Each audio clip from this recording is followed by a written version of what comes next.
kuba uri muzima ni ikimenyetso cy'uko Imana yahindura ubuzima bwawe. Kuba ukiri muzima Imana yacyagufiteho umugambi. Ntabwo yigeze ivuga ko nigendana nawe utazagira ibibazo, ahubwo yavuze ko no mu bibazo muzaba muri kumwe. Ese iyo ugize ibibazo wibuka kwitabaza. Ayo masengesho uri gukora, uko kwiriza uri gukora, ntabwo ari igiciro kigura favor y'Imana. Favor y'Imana tuyibona by grace. Mu gihe utarasubizwa, ujye uhindura focus, wishire kugushima. Ntabwo ushobora kumva icyo Imana ivuga Bibiliya yawe ihora ifunze. Ntabwo ushobora kumva icyo Imana ivuga uhitamo ibyo kumva. Ijambo ry'Imana riruzuye kandi Imana ntabwo yigisha ibyo ivuga. Ahubwo twe nk'abantu twakwiye kwibuka ko ari Imana, tugaca bugufi tukaba abantu. Muraho neza, ikaze kuri Gospel TV. Amazina yanjye ni Ari Boso, nongeye kubaha ikaze. Abo dusanzwe tubana hano murakoze cyane, turabashimira. Imana ibahe umugisha. N'abashyitsi bacu uyu munsi turabakiriye mu izina rya Yesu. Ikiganiro cyacu cyitwa Faith Unfiltered Podcast, gica kuri Gospel TV ku rubuga rwa YouTube. Ikaze. Uyu munsi nagira tuganire ku by'ubushize twasize tuganiriyeho, tuvuga ngo tuzaheraho bijyanye no kuba inshuti y'Imana, umwana w'Imana n'umukozi w'Imana. Nagira ngo uyu munsi byose tuze kubinyuramo duhereye ku mukozi w'Imana. Turongera twifashishe umurongo wo muri Bibiliya dukunda gukoresha mu migani uvuga ngo nkunda abankunda kandi abanshakana umwete bazambona. Umukozi w'Imana ni umuntu ki? Umukozi w'Imana amera ate? Umukozi w'Imana akenshi uzumva ari umuntu ukora umurimo w'Imana. Nibyo koko, imirimo y'Imana iratandukanye. Hari ibintu nyine umukozi w'Imana akora ubitekerejeho aka kanya mu mutwe wawe wabibona. Na nyuma y'urusengero, haba mu rusengero harimo imirimo myinshi y'Imana. Harimo abantu badufasha muri protokole, harimo abaririmbyi, harimo abacuranzi, harimo abakozi b'Imana bigisha, bakora ivugabutumwa, harimo abantu b'abinginzi basengera abandi, harimo abantu no bajya no gusura abarwayi on behalf of the church cyangwa community. Ni byiza cyane kandi Imana ijya ibaha umugisha. Ariko nagira ngo tuze kugira comparison, byose tubigereranye turebe eske Bibiliya yo idusaba kuba iki. Ese nitwaba tuba ikitandukanye n'Imana idushakaho? Imana yo ni iki dushakaho? Ni byiza kuba umukozi w'Imana, ni byiza cyane, twese twakwiye gukorera Imana, nibyo.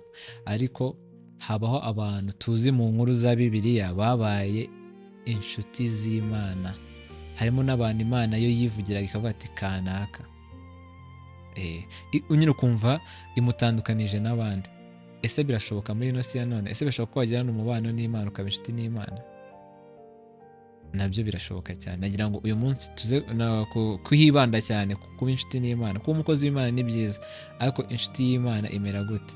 Umwana w'Imana nabyo birumvikana, kandi turi abana b'Imana, ni byiza. Bibiliya bivuga ko turi abana b'Imana, ikavuga ko ari nayo mpamvu iyo dusabye duhabwa, kuko Imana ntabwo yakima abana bayo. Natwe ubwacu ivuga ko turi babi, tubasha guheza abana bacu ibyo badusaba. Yo rero ifite ububasha kandi igira urukundo kuturusha, ni ukuvuga ngo yo abana bayo baha byiza. Ni byiza kuba umwana w'Imana, ni iby'agaciro.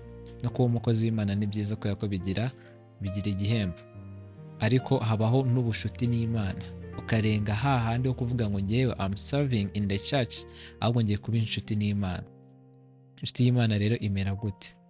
Abantu twabonye, hariho abantu b'inshuti y'Imana b'inkoramutima ku Mana. Twavuga nka David, King David.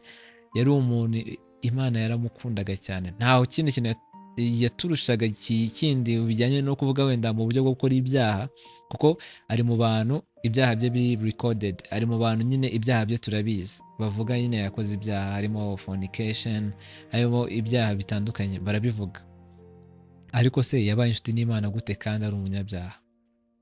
Ese birashoboka? Birashoboka cyane, kuko we ubwe ni urugero rwerekana ko ibyo bintu bishoboka. Yabaye inshuti n'Imana gute? Dawidi kuntu Bibiliya ivuga, nawe ubwe yakundaga Imana cyane kurusha ibintu byose. Yari umuntu ukora icyaha yagarura sense, yakibuka ko yacumuye ku Mana, akaza yirukanka akikubita imbere y'Imana akavuga ati Mana yanjye, niyo watwara ubu bwami wampaye, niyo watwara buri kimwe cyose nunze, babarira singuhombe.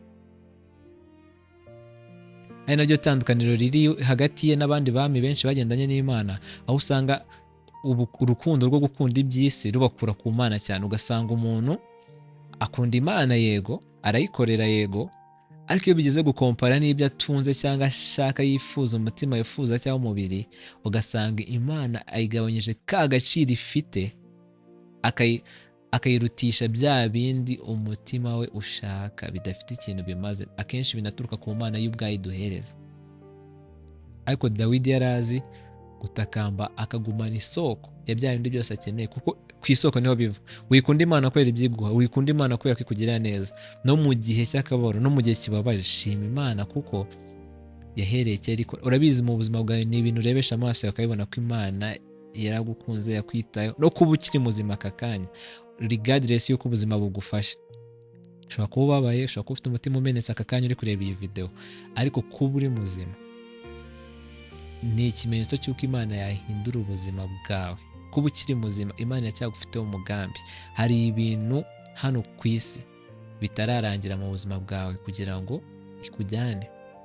Kuba ukiri muzima rero ni ikintu gikomeye ubwabyo. Abantu bakunda kuvuga ngo ubuzima ni igishoro. Nibyo, ubuzima kuba ukiri mu buzima nicyo kintu cya mbere gishobora gutuma utibagirwa Imana, ahubwo ukibuka ko Imana igufiteho umugambi. Biri nko kukubwira ati mwana wanjye, dore turacyari kumwe. Ntabwo yigeze ivuga ko nigendana nawe utazagira ibibazo, ahubwo yavuze ko no mu bibazo muzaba muri kumwe. Ese iyo ugize ibibazo wibuka kwitabaza? Iyo uyitabaje nabwo ntigusubize, ariko ukagumana icyizere mu Mana, ukibuka ko muri kumwe, bigufasha kuguma mu Mana. Kandi uri mu Mana ntatsindwa. Uri mu Mana ntatsindwa. Iyo ugumye mu Mana, akenshi turadriftinga tukava mu Mana haburaga gato ngo bikunde. Ugasanga waringinze, ariko kubera ko n'ubundi waje ufite icyo ushaka, watinda kukibona ukananirwa gutegereza, ukananirwa kwihangana, umutima ukakurya, ukamera nk'aho ushaka kubwira Imana ngo I'm doing this, what are you doing? Like, kubera iki ndi gukora ibi n'ibi, kuki wowe utamereza? Ayo masengesho uri gukora, uko kwiriza uri gukora, ntabwo ari igiciro kigura favor y'Imana. Favor y'Imana tuyibona by grace, tuyibona atari uko tuyikwiriye. nta kuntu wayikorera, nta kintu kimwe watanga binganya agaciro ku buryo uvuga ngo birabalance. Ahubwo uburyo bwiza ni ugusarendinga ku Mana. Uburyo bwiza ni uguca bugufi imbere y'Imana, ukibuka ko ari Imana. Tekereza nk'urugero, tekereza nka Minister of Infrastructure avuze ati ino neighborhood tugiye kunyuzamo kaburimbo igatinda kuhagera. Ese wakirirwa ku biro bya Minister umubwira ngo ya kaburimbo ibiki n'ibiki ukisararanga? Of course not. Kako habaho ubundi buryo byagenda, ukabasha kwigishwa nyine protocol yuko ibyo bintu bigendamo, ukabasha no kumutegereza ku mbaraga. Ariko Imana kubera ko igira urukundo, akenshi ntabwo isaba kuducisha bugufi, ahubwo ugasanga nyine ifite icyizere muri wowe, uvuga ati reka muhe indi chance, arahinduka. Reka muhe indi chance, ararushaho kumva neza. Reka muhe indi chance, arafunguka amaso arebe neza. Ntitugatekinge ibintu ducamo nyine for granted. Like, ikintu ucamo cyose ni irindi shuri, ni irindi somo mu buzima bwawe. Wigifata nyine, ntabwo Imana iturimo ideni. Imana ntabwo iturimo ideni. Abanyarwanda bavuze ngo Imana iraguha nimugura. Ni ikintu urebye ugafata n'ingero muri Bibiliya, ni ikintu cyumvikana neza cyane, kubera ko Imana muguze se wagura gute? Umugisha yaguhaye se wawugura iki? Umwuka se yaguhaye uhumeka wo wawugura iki? Ibintu byose bituruka ku Mana. Ntabwo dufite ikintu twatanga cyabisimbura. Ikintu cyonyine cyabaye ni amaraso ya Yesu yatumenekewe ku musaraba.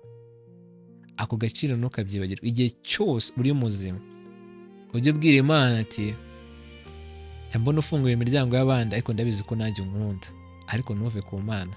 Ujye ubwira Imana, uze ubabare, uvuge ati Mana, abakene ntabwo babasha kugusingiza badafite uko bagira n'igikorwa cyiza. Ubwira ati Mana, ubukene bumeze nabi, ndashaka gukora umurimo wawe, ariko apana kwizeza ibintu kubera ko ubabaye.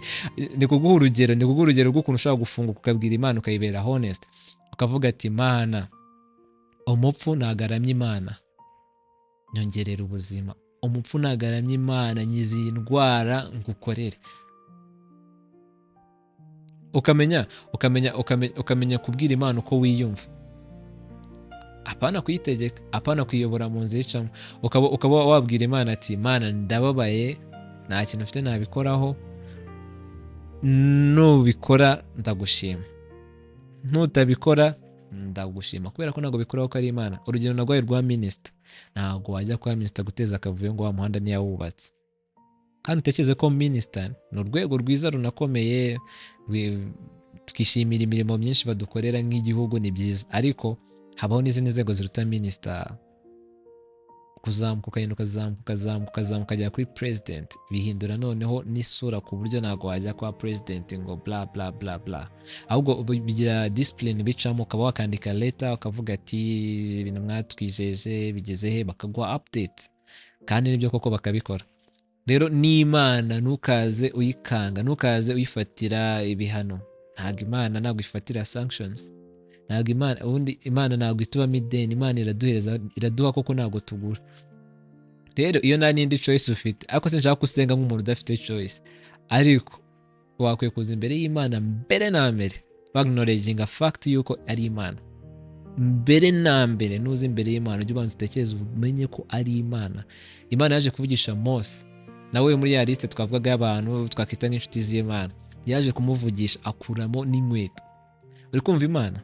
Imana iravuga ati uyibonye, yaramubwiye ngo ayibonye byagenda gute. Imana ntabwo ari nkatwe, Imana ni inshuti yacu, ni umubyeyi wacu, nibyo koko, ariko Imana ni Imana. Uburyo bwiza bwo kwisobanura ni Imana. Nugeze imbere y'Imana ujye wibuka ko ari Imana.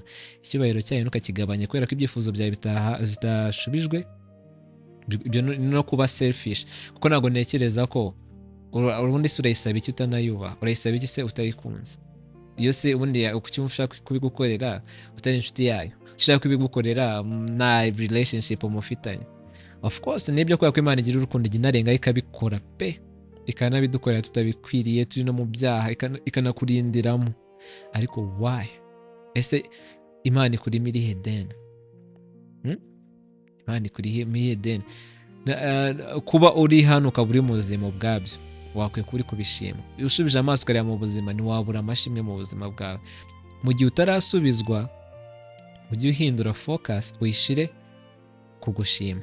Ubwire Imana ati ni ibyifuzo byinshi bifite mu mutima, ni ibyifuzo byinshi nkuzana imbere, ariko Mana ntago nshidikanya kuba utarabikora ko ari ukunyanze cyangwa utanyitayeho, ahubwo ni igihe cyawe kitaragera, ndagitegereje. Mana ndagushimira cyane ku byo wankoreye, ndagushimira kuba warambaye umuryango, ndagushimira kuba mbona ibyo kwambara, ndagushimira kuba mfite ibyo kurya, ndagushimira umwuka mpumeka, ndagushimira inshuti n'abavandimwe, ibintu byose yashyize mu buzima bwawe ukabishima.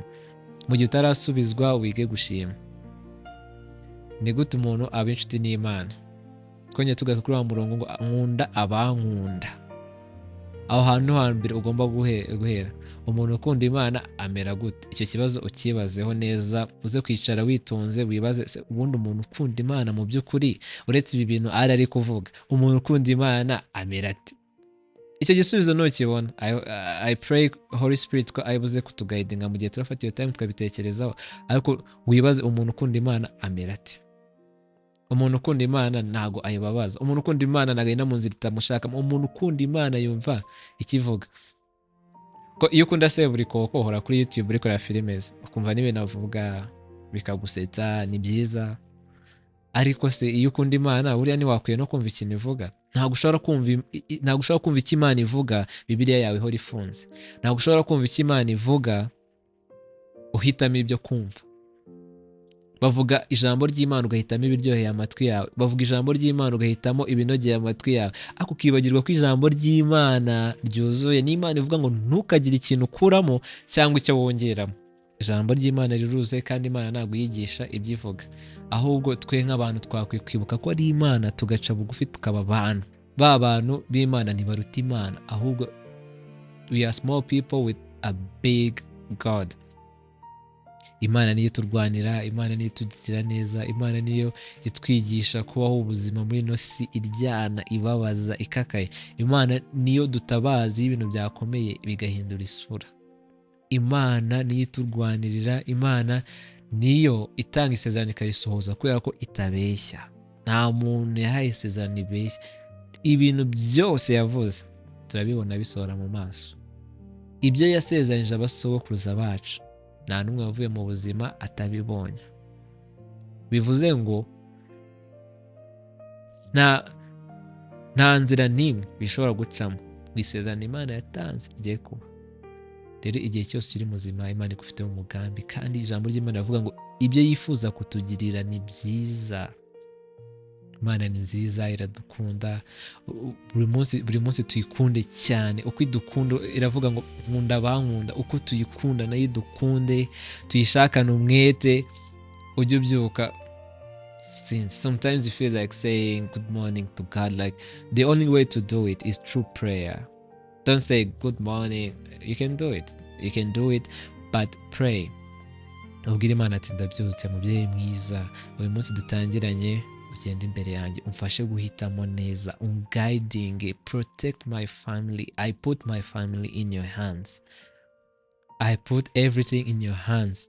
My life, my job, my wallet.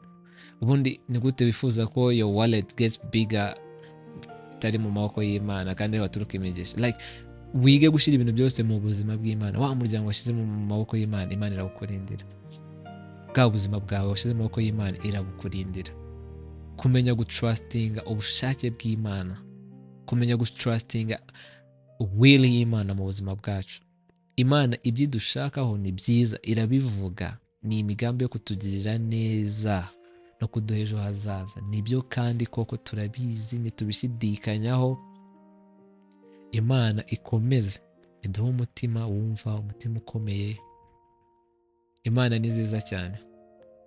So ikintu navuga uyu munsi homework turi butahane, tugiye kwinginga, tugiye gukomeza kubwira Imana ati turashaka kuba abakunzi bawe, turashaka kuba inshuti zawe. Ko umuntu akwajije ufite inshuti zingahe, I doubt ko wakibuka gushyira Imana kuri list. It's a thing, guys. It's a real thing. God can be your friend. When you make a list, add him to the list. He's your friend. Buri gihe aba yabaye disappointed avuga ati like, yo, I thought we were friends. Really, like Imana ibishaka kugirana umubano natwe, but we run away from him. Like izidusanga noneho ukareba ubuzima igiye kunyuzamo, ukareba bya bintu by'isi udashaka kurekura, bakavuga ati wait nzaza, ati wait please wait. Yo ikavuga ati yo dude, I thought we were friends. Like I am coming to brace you. I want to forgive you. I want to be with you every day. But kwa ya darkness, kwa ka kantu ushaka gukora ko gushimisha umubiri, ka kantu kakakujyana ku ruhande, and you drift away from God. So I hope ko abantu twe dukunda Imana, turi kuvuga ngo uyu munsi turi gukurikira Imana, umuntu uri kureba no podcast yifuza kugirana umubano mwiza n'Imana, nizera ko takwe ko ari mu nzira ihunga Imana, ahubwo ari mu nzira isanga Imana. Ukaza muri Peter iravuga cast your anxieties, n'imitwaro ya burdens, like ubishire ku Mana yo ibikuruhure. Rero ntitugahunga Imana, tukadapting icyo Imana yakora mu buzima bwacu, dukomeze kuyiringira, tuyizere, tuze uko turi. Come as you are. He's ready to forgive you. He's ready to teach you. He's ready to mend your heart, heal your sickness, like fight for you. Like Imana ibyiza idushakira, nta mugambi mubi dufite. Yavuze ngo imigambi dufite niyo kutugirira neza no kuduha icyizere n'ubuzima buhoraho. Murakoze cyane, Imana ibahe umugisha.